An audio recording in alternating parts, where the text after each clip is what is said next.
नमस्ते जी। शरद ऋतु अपने जोर पर आ रही है, रोज रोज सर्दी बढ़ रही है और सांस रोगी बड़े परेशान हो जाते हैं इन दिनों में, क्योंकि वातावरण भी प्रदूषित है, धूल धुआं बहुत हो रहा है वातावरण में और ऊपर से ठंड। तो औषधि तो ठीक है, हमने वीडियो बनाई थी पहले भी, यूट्यूब पर हमारी वीडियो पड़ी हुई है स्टमक रोगी, अस्थमा, सांस आदि के संबंध में। आज आपको एहतियात के लिए, बचाव के लिए बहुत सारी चीजें हैं, एक एक करके आपको सब चीजों के बारे में बताता हूँ, क्या क्या कर करके इस बीमारी से मुक्त हो सकते हैं, इस बीमारी से पीछा छुड़ा सकते हैं, इस बीमारी में लाभ पा सकते हैं। सबसे पहली बात, सूक्ष्म आहार रखें। भोजन कभी भी ठूस ठूस करके आप ना खाएं, इस बात का विशेष ध्यान रखें। ना केवल श्वास रोगों में, अथवा आपको कोई भी अन्य रोग भी हो तो सूक्ष्म आहार लें। उपवास करते हैं तो अति उत्तम।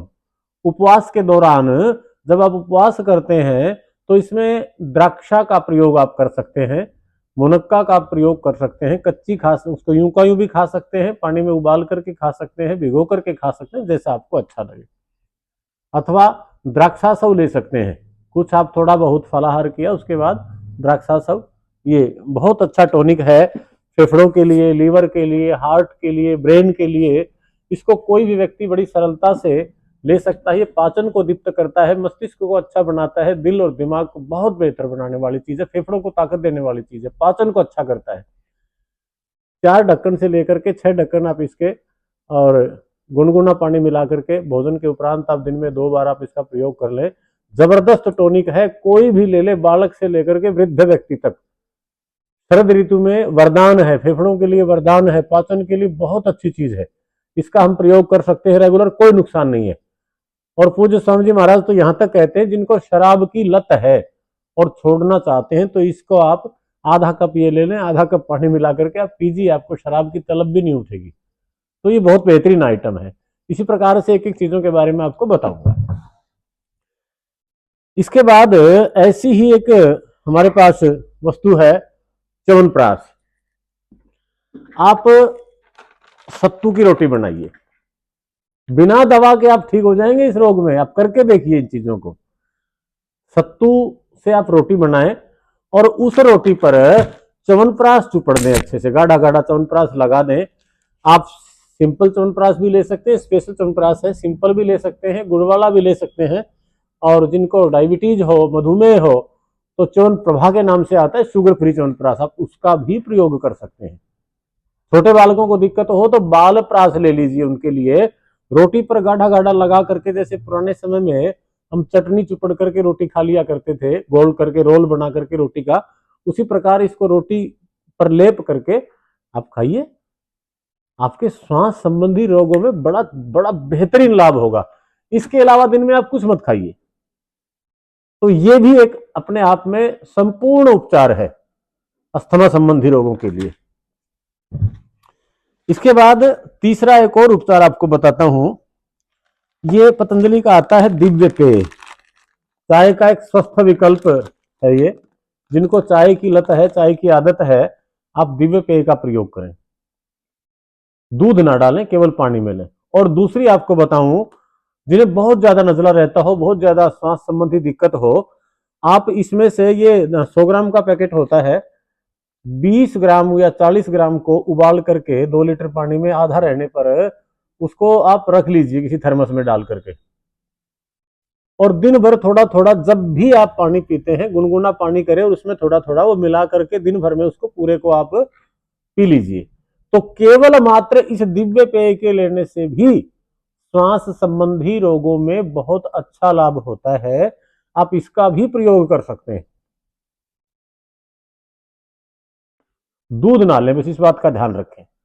दूध और दूध से बनी हुई सारी चीजें, जिन्हें बहुत ज्यादा अस्थमेटिक प्रॉब्लम हो, वो बिल्कुल बंद कर दें, इस बात का आप एहतियात रखें। इसके अलावा हमारे पास है शिला तुलसी ड्रॉप। 1-2 बूंद गुनगुने पानी में डाल करके आप इसका भी प्रयोग कर सकते हैं। ये भी हमारी इम्यूनिटी स्ट्रॉन्ग करता है। बार बार आपको खांसी होती है, जुकाम होता है, नजला होता है, तो उसमें इसका बहुत बढ़िया परिणाम आता है। तो आप इसको भी ले सकते हैं। जिन्हें अत्यधिक दिक्कत रहती है, बहुत ज्यादा दिक्कत रहती है, ये स्वासारी गोल्ड कैप्सूल है, स्वर्ण भस्म युक्त होती है। इसकी कैप्सूल खोल लीजिए आप। छोटे बालक को 1 से आधी कैप्सूल का पाउडर और बड़े व्यक्ति के लिए 1 से 2 कैप्सूल, और इसको स्वासारी अवलेह, ये चटनी जैसा होता है चाटने का, इसमें मिलाकर के इसके पाउडर को आप चटा दीजिए। क्या जबरदस्त लाभ होने वाले हैं।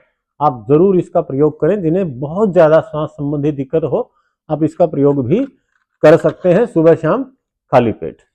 या जिनकी पित्त प्रकृति हो, एसिडिक प्रकृति हो, गर्म तासीर हो, वो भोजन करने के बाद ले लें, क्योंकि खाली पेट लेते हैं तो थोड़ी उष्णता बढ़ती है शरीर में, और जिनकी पित्त प्रकृति पहले से ही है वो यदि खाली पेट लेंगे तो उनको दिक्कत आएगी। वो भोजन के बाद ले लें इन दोनों को। ये हमारी होती है बाम, और ये है दिव्य धारा। आप इनकी भांप ले सकते हैं। आप इनको स्थानिक प्रयोग कर सकते हैं। मानो आपकी चेस्ट रुकी हुई है, छाती रुकी हुई है, सह से तह तह की आवाज आती है, विस्लिंग होती है, हल्की सी इस पर छाती पर मसाज कर लें और ऊपर से सेक लें, और फिर थोड़ा गर्म कपड़ा लपेट लें अपनी छाती पर, तो बहुत फायदा करता है। इसकी भांप ले सकते हैं, माथे पर इसको लगा सकते हैं, मूछों पर लगा लें या कॉलर पर थोड़ा दिव्य धारा लगा दें और उसकी सुगंध लेते रहें। इससे आपका नाक बंद नहीं होगा, सांस लेने में कठिनाई नहीं रहेगी। आप इसका भी प्रयोग करके लाभ ले सकते हैं श्वास संबंधी रोगों में। और जिनको एसिडिक प्रकृति हो, वो करक्यूमिन गोल्ड, ये एंटी कैंसरस है, एंटी कफ है, एंटी एलर्जिक है, और ज्वाइंट्स पेन के लिए बहुत अच्छी होती है करक्यूमिन गोल्ड।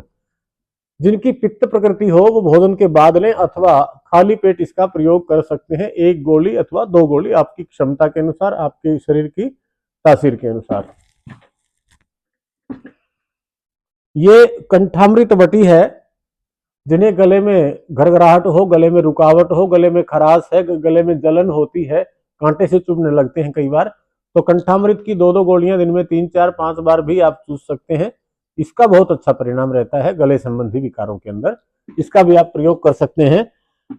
और कोई भी रोग हो आपको, सभी के अंदर देखिए शरीर में कई बार विटामिन की कमी हो जाती है, कमी के कारण दुर्बलता आती है, व्यक्ति अशक्त हो जाता है, कमजोर हो जाता है, दुर्बल हो जाता है।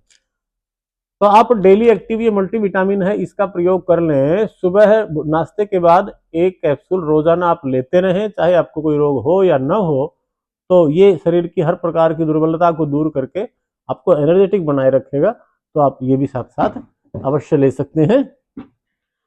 और फिर नश्य के लिए हमारे पास कई उत्पाद हैं। जिनकी बहुत कोमल प्रकृति हो, वो बादाम रोगन नासिका में डाल लें, 2 बूंद से लेकर के 5 बूंद नासिका में डाल लें और सूंघ लें। फिर आप अच्छे से प्राणायाम करिए। प्राणायाम रात को सोते समय भी डालें और सुबह प्राणायाम करने के बाद भी इसका प्रयोग कर लें। और जिनको इससे भी अधिक लाभ लेना है, जो थोड़ी सी बर्दाश्त करने की शक्ति रखते हैं, तो आप अणु तेल और एक षडबिंदु तेल भी है हमारे पास, वो डाल सकते हैं। और नहीं तो ज्योतिषमती डालिए आप।